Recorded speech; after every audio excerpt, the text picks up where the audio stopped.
안녕하세요. 찰리브라입니다.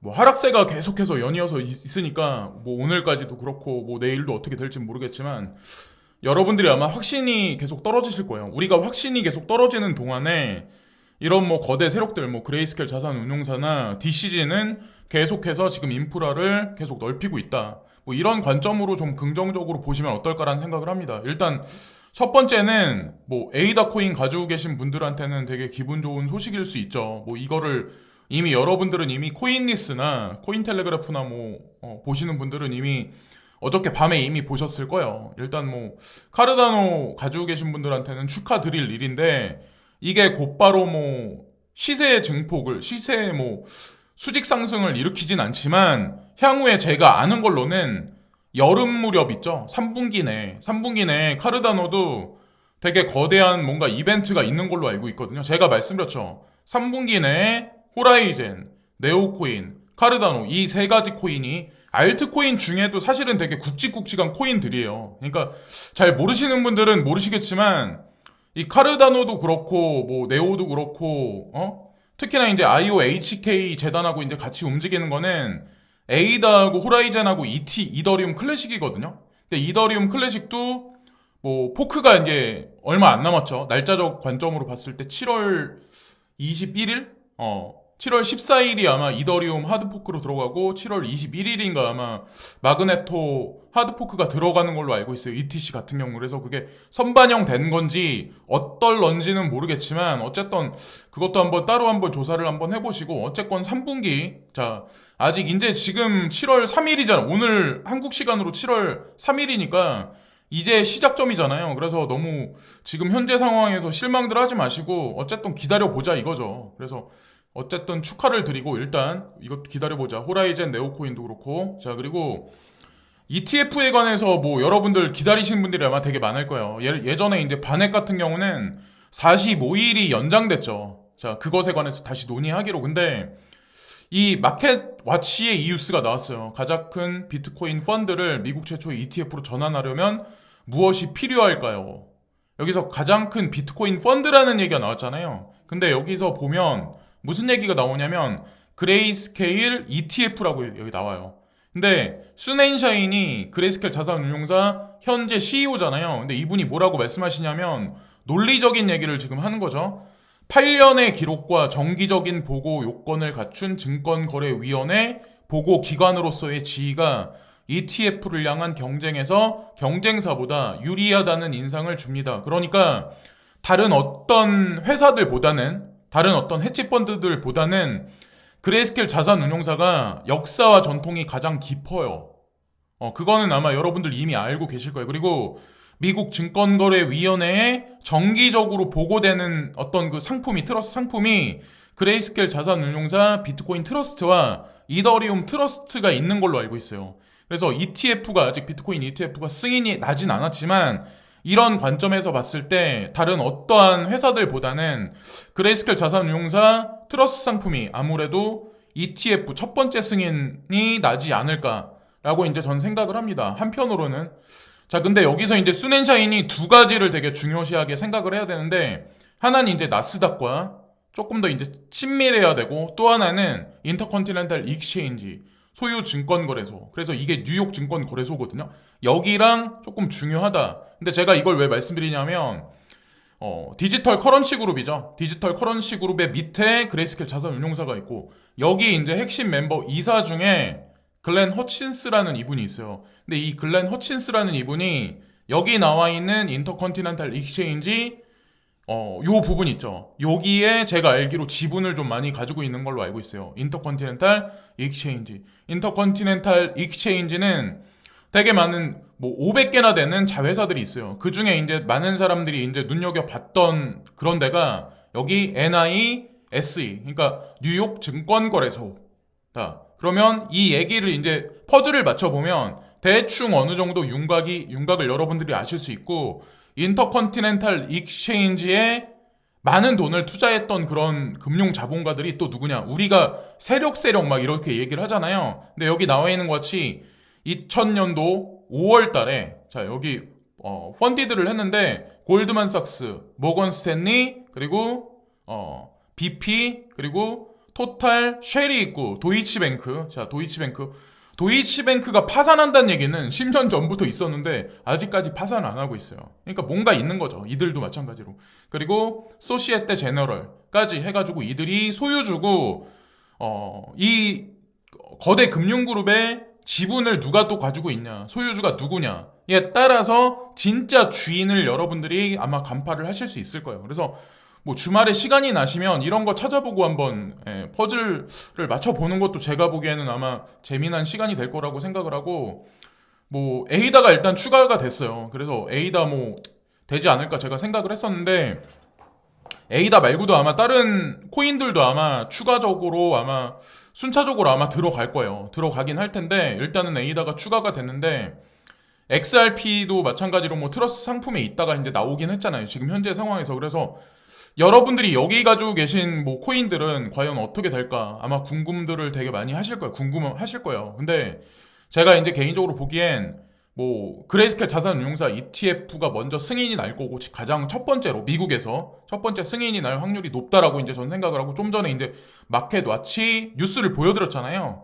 뭐 이더리움도 마찬가지로 여기부터 아마 되지 않을까라는 생각을 해요. 그리고 나서 순차적으로 뭐 비트코인 캐시라든가 이더리움 클래식이라든가 뭐 이런 식으로 해서 여기 나와 있는 상품들은 전부 다 만약에 들어간다면 향후 시간차를 두고 수년을 두고 ETF가 등장돼서 주식시장에서 우리가 지금 거래하듯이 그런 식의 어떤 선물 상품이 등장되지 않을까 이제 전 개인적으로 생각을 합니다. 뭐 이건 추측이긴 하지만 뭐 그렇게 되겠죠. 자, 그리고 미스터 웨일이라는 이분이 코인텔레그래프에 이제 한마디를 남겼는데, 이게 현재 이제 지금 시장 상황을 저는 이제 말씀드리려고 하는 거예요. 이게 어떤 거냐면 2020년 4월달 이래로 지금 비트코인 활성화 주소가 가장 최저치래요. 지금 가장 최저치래. 여기 도표에 그래프에 나와 있는 것 같이 가장 최저치예요. 활성화 주소가 많이 활동을 안 한다는 얘기는 이게 뭘 뜻하냐면 사람들이 지금 많이 이동을 많이 안 시킨다는 얘기예요. 그리고 사구팔구를 많이 안 한다는 얘기예요.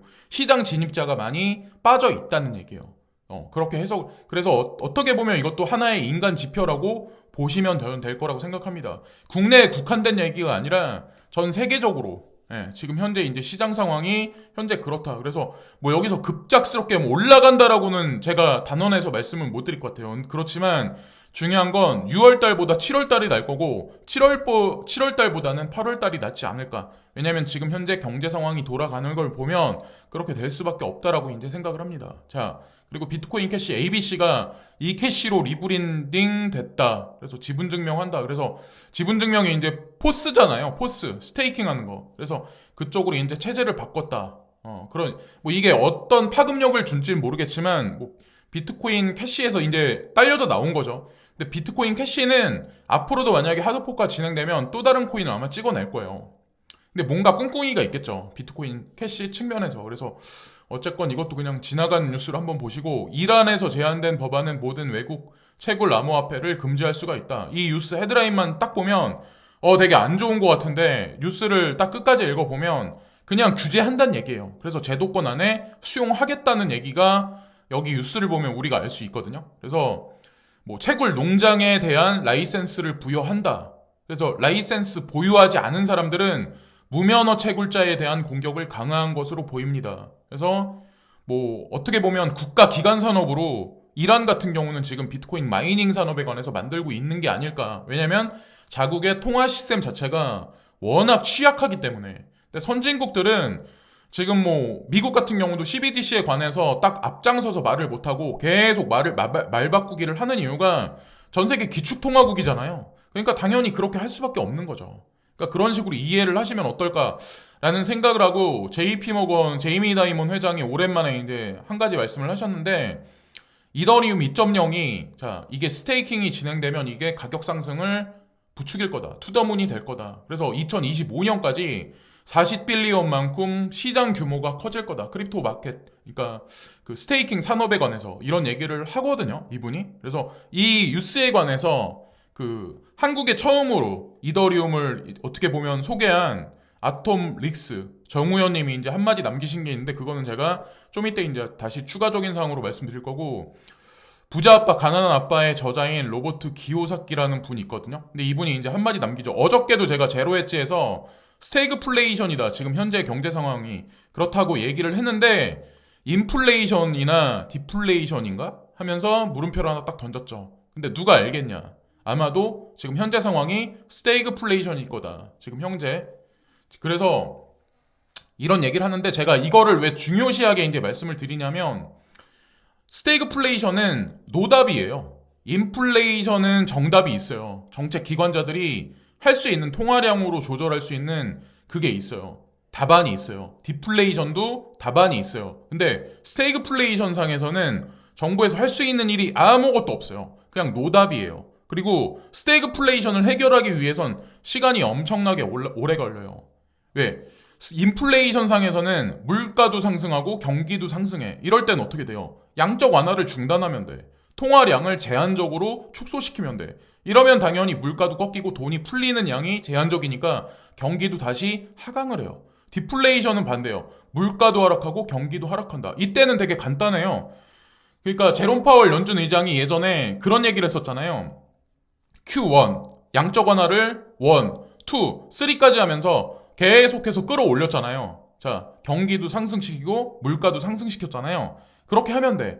근데 지금 이러지도 저러지도 못하는 상황이 결국엔 디플레이션 상에서 돈 풀기도 마찬가지라는 거죠. 네, 이때는 이제 돈 풀기를 하면 돼. 그럼 물가도 다시 상승되고 경기도 다시 상승해서 인플레이션 쪽으로 가는 거예요. 근데 스태그플레이션은 물가는 상승하고 있는데 지금 현재 상황을 얘기하는 거예요. 경기는 하강하고 있어요. 자, 어저께 제로해치에서 얘기한 거랑 똑같은 얘기인데 노답이에요. 노답. 이 상황에서는 노답이에요. 정답이 아무것도 없어.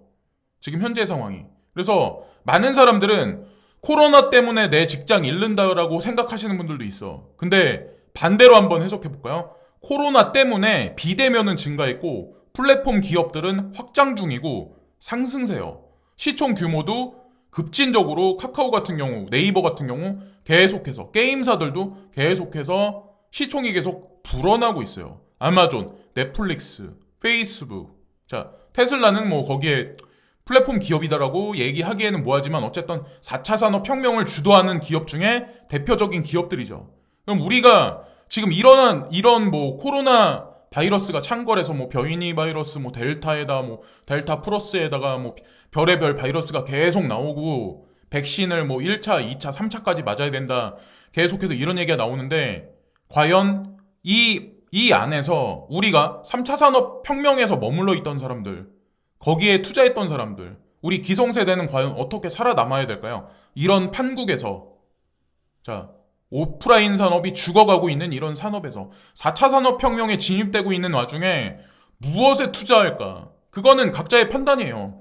저는 코인 투자가 지금 그러니까 지지부진하지만 이게 맞다고 확신하기 때문에 그 결과를 그냥 믿고 기다릴 뿐이에요. 만약에 금은 투자가 맞았고 그게 거기서만이 비트코인이 만약에 탄생하지 않았다면 금은 투자가 아마 대안이었을 거예요. 근데 가상자산 시장이 생겨나면서 금은 투자 시장이 결국에는 꺾일 수밖에 없는 거예요. 대안이 안 될 수밖에 없고 해치로서 역할도 안 될 수밖에 없고. 네. 그래서 어쨌건 그런 관점으로 보시면 어떨까 생각하고 비트코인 같은 경우는 뭐 상승이냐 하락이냐 차티스는 뭐 보통 그렇게 얘기를 하잖아요. 근데 이 사람들이 뭐 바보라서 그러겠어요. 이 사람들도 뭐 이거 하나 그리는데 많은 시간을 투자를 할 거 아니에요. 크립토 토니가 이제 얘기를 하는데 저는 딱 10일 정도는 지나야 이번 달 한 11일 정도는 지나야 진짜 완연한 추세가 완전 정리될 거라고 생각하거든요. 그게 아마 이 시점 정도 될 거예요. 네. 이 상승 추세 삼각형의 이 꼭지점을 자 상승 추세 라인을 뚫었을 때 자, 이때 여기서 꺾이면 이제 말이 안 되지만, 어쨌건 이 정도는 가야 될 거라 생각하는데, 이 지금 상황이 여기라는 거예요, 여기. 지금 현재. 이럴까, 저럴까, 횡보할까. 근데 이거는 아마 끝판이 날 거예요. 결론이 날 거예요. 시간이 흘러가면서. 그런 식으로 보시면 어떨까라고 이제 생각을 합니다. 그리고 이것도 아마 되게 긍정적인 뉴스가 있는데, 블룸버그에서 제롬 파월 연준 의장이죠, 이분이. 연준 의장인데, 이분이 코인베이스 CEO를 자 5월 달에 만나셨어요. 5월 11일 날 정확히 미팅을 직접적으로 코인베이스 CEO 브라이언 암스트롱랑 가졌다는 그런 얘기가 있어요. 근데 제가 그게 뭐 중요하냐라고 보실 수 있는데 왜 중요하냐면 11일 날 브라이언 암스트롱하고 이제 미팅을 하고 12일 날이죠. 5월 12일 날 미국 상품 선물 거래위원회 전 회장이자 디지털 달러 프로젝트 책임자인 지안 카를로와의 파월레이는 가상이었고 30분 동안 지속되었다. 그러니까 5월 11일 날 코인베이스 CEO를 만났고 5월 12일 날 가상자산에 관해서 옹호론자인 지안 카를로를 만났다. 과연 왜 제롬 파월 연준 의장이 시간을 할애해서까지 왜 이런 식으로 또 미팅을 진행을 했을까요? 그러니까 만약에 이게 없었던 일이다. 이 시장을 죽이겠다라고 만약에 선언을 했으면 이런 미팅 자체를 처음에 시작도 안 했죠. 특히나 지안카를로 같은 경우하고도 12일 날 만나지도 않았지 않았나라는 생각을 하고 또 하나 이제 제가 그냥 한번 넘겨짚어서 한번 생각을 한번 해봤는데 제롬 파월 연준 의장의 임기가 서서히 다가오고 있어요, 지금. 근데 만약에 제롬 파월 연준 의장이 연임할 수도 있는데 연임을 안 하고 다른 사람이 만약에 그 자리에 들어간다. 근데 그리고 나서 제롬 파월 연준 의장이 허친스 연구소나 아니면 프랭클린 연구소의 예전에 이제 자넷 옐런 의장이 그분이 이제 지금 재무장관님이시잖아요, 미국에. 근데 그분이 연준 의장을 사임을 하고 그 다음에 이제 다 임기를 마치시고 그 다음에 갔던 데가 잠깐 이제 머물렀었던 데가 허친스 연구소였어요. 자, 이거를 만약에 제롬 파월 연준 의장이 여기 허친스 연구소와 프랭클린 연구소에 다시 들어간다면 이거는 보나마나 얘기가 다 끝난 거예요. 글렌 허친스라는 인물이 과연 어떤 인물인가를 우리가 확실하게 되새길 수 있는 아마 그런 퍼즐이 맞춰지지 않을까 생각합니다. 뭐 그거는 지나봐야 아는 얘기고 지금 현재 이제 우리가 기다리는 거는 8월 말에 잭슨홀 미팅을 아마 되게 많이 기다리실 거예요. 8월 말에 잭슨홀 미팅. 근데 어저께 실업률이 아마 발표가 됐을 거예요. 그래서 미국의 취업자 수가 자 여기 보시면 6월 달에 85만 명까지 불어났다. 85만 명까지 증가됐다. 그렇지만 실업률은 올라갔다. 실업률은 올라갔다. 이 의미를 여러분들이 잘 보셔야 돼요. 이 85만 명이나 취업자 수가 많이 늘어났지만 실업률이 올라갔다는 얘기는 경제 상황이 녹록치만은 않다는 얘기예요. 이 상황에서 금리 인상을 가파르게 만약에 한다면 그거는 결국엔 경제 붕괴를 도모할 수밖에 없다라는 생각을 합니다. 그래서 지금 코로나 바이러스에 관해서 제가 이제 말씀드리는 거랑 실업률이랑 이거랑 8월 말에 잭슨홀 미팅이 과연 어떻게 될까를 대충 예상을 해보시면 아마 나올 거예요. 왜 이게 중요하냐면 8월 말이면 7월 달이 전 세계 사람들이 가장 많이 분주하게 세계 여행을 할 시즌이거든요. 그러면 코로나 바이러스 확진자가 델타 변이 바이러스 확진자가 어떻게 나오냐에 따라서 8월 말에 잭슨홀 미팅에서 뭐라고 얘기할지 단서가 아마 나올 거예요. 이때. 근데 제가 이제 생각하는 거는 아마 딜레이 시키지 않을까. 거기다가 추경 예산, 편성이나 거대한 양적 완화를 가을쯤에 많이 하겠다는 얘기를 파월 의장님이 하시지 않을까. 그렇게 이제 생각을 합니다. 그리고 릭스 이분이 이제 뭐라고 말씀하시냐면 5년 뒤 비트코인 포총 보상 규모 대 이더리움 포스 총 보상 규모 어느 쪽이 더 클까요? 이분은 정우현님은 이더리움 강성 홀더자예요. 이더리움 강성 홀더자. 물론 초기 투자자이시니까 뭐 그럴 수도 있는데 JP모건은 2025년에 이더리움 포스 보상 규모가 40빌리언 이상이 될 것으로 보고 있다. 그래서 뭐 그 기사 내용을 인용해서 이제 말씀을 하시는데 너무 과소평가하는 게 아닌가 말씀을 하세요. 자, 그래서 이것도 한번 끝까지 한번 지켜보세요. 비트코인과 이더리움이 과연 어떻게 될까? 자, 비트코인만 가지고 계신 분들이 이더리움 쪽으로 많이 옮겨 가신 분들도 되게 많아요. 가장 최근에는 트레이딩 관점에서 뭐 이걸 추천드리는 건 아니지만 저는 비트코인도 보유해야 되고 이더리움도 보유해야 되고 나머지 알트코인들도 뭐 그레이스케일 자산운용사에 있는 거나 그 외에 뭐 네오라든가 W 뭐 RX라든가 몇몇 개 코인들 있잖아요. 뭐 온톨로지라든가 그런 거는 뭐 투자해야 된다고 생각을 해요. 자, 그리고 코인베이스가 인도 가자. 우리는 인도에서 지속 가능하고 다재다능한 기술 허브를 지속적으로 구축하고 있다. 코인베이스에서 이렇게 블로그에서 이제 한마디 던졌어요. 지금 인도 시장의 확장을 위해서 코인베이스는 움직이고 있다. 근데 제가 이런 말씀을 간간히 드리면 눈치 빠른 사람은 이해를 해요. 과연 인도 시장이 어떻길래 코인베이스는 이런 식으로 움직일까? 바이낸스는 왜 움직였을까? 자, 이거를 아마 눈치 빠른 사람들은 캐치를 하실 거고, 눈치 없는 사람들은 이제 숫자만, 눈앞에 있는 숫자만 가지고 이제 집착을 많이 하시겠죠. 그리고 어저께 제가 이제 보다 보니까, CTC 강성 홀더면서 CTC 투자자죠. CTC 뭐 비트코인, 이더리움 투자자이면서, 근데 제가 트위터를 보면 이제 몇몇 분들이 있거든요. 근데 루팡님이라고 있어요. 루팡님이라고 있는데, 이분이 텔레그램을 운영하세요. 텔레그램을 운영하는데, 뭐 조재우 교수님이라던가 그분이 이제 쓰시는 칼럼이라든가 정우현 님이 쓰시는 뭐 어떤 인용한 칼럼이라든가 뭐 그러니까 그분들 내용도 보시면 되게 좋은데 그런 내용이라든가 트레이딩적인 관점 그리고 뭐 철학적으로 우리가 가상자산 시장에 어떻게 임해야 되는지 뭐 여러 가지 아마 정보를 여러분들이 이 텔레그램에 가입을 하시면 아마 많이 보실 수 있을 거예요. 뭐 이분이 이상한 사람이거나 그런 분은 아니거든요. 그리고 제가 보니까 CTC 투자자인데 뭐 투자해서 요즘에 시세가 빨리 안 올라가니까 답답하시니까 뭐 안 좋은 얘기들을 하신 것 같아요. DM으로 하셨거나 뭐 하여튼 뭐 HQ님한테도 욕하시는 분들이 되게 많다고 제가 트위터를 보면 그런 그게 보이는데 2018년에도 마찬가지. 이거는 계속 반복되는 거예요. 하락장이 조금만 뭐 지체되고 하면 이렇게 뭐라고 이제 뭐 어떤 코인에 관해서 언급을 하면 뭐 욕을 하죠. 대중들은 그럴 수밖에 없어요. 뭐 내가 투자한 코인이 빨리 안 올라가니까 답답하니까. 근데 서로 뭐 그래봐야 좋을 게 없다라고 저는 생각을 합니다. 어쨌건 참고해가지고 이 텔레그램 루팡님을 이제 보셔가지고 하셔가지고 텔레그램 방에 들어가셔가지고 보시면 아마 대화를 하실 수 있는 건 아닌데 그런 많은 자료들이 있을 거고 제가 예전에 2016년도 이더리움을 좀 많이 투자하셨던 분이 있어요. 제가 누구라고 이름은 언급을 안 할 건데 그분이 뭐 잠깐 동안 형무소에 다녀왔다 그런 얘기를 말씀을 드렸잖아요. 근데 그분이 제가 나중에 다시 얘기를 들었는데 그냥 홀딩만 한 게 아니라 트레이딩을 하셨대요. 그래서 나오셔가지고 나중에 500만 원 거의 넘게 올랐었잖아요. 거기서 매도를 하셨다. 그러니까 내가 억지로 그냥 운이 좋아서 홀딩해서 뭐 이더리움에서 투자 수익을 많이 거둔 게 아니라 그랬었다. 내 자존심을 살려달라. 많은 사람들이 자기한테 전화를 했다고 6명이나 전화를 하셨다고 그러더라고요. 그래서 저는 솔직히 나쁜 의미에서 이분을 뭐 서적거리로 얘기하려던 그런 거는 절대 아니었거든요.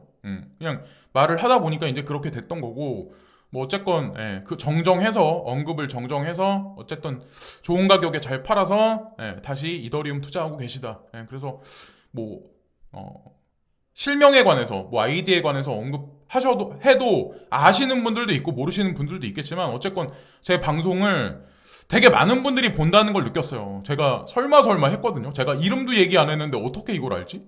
그런 생각을 했었거든요. 어쨌건 이것 좀 해달라, 언급 정정 좀 해달라 부탁을 하셔가지고 말씀드리면서 이번 방송도 마치겠습니다. 루팡님 끝으로 루팡님 여기 텔레그램에 들어가시면 대화를 한다거나 뭐 무슨 이상한 코인을 소개한다거나 이런 분은 아니에요. 그러니까 그런 관점으로 이제 보시면 되고 오늘도 지금까지 시청해주신 모든 분들께 진심으로 감사를 드리고요. 구독과 좋아요 부탁드리면서 이번 영상도 마치겠습니다. 감사합니다.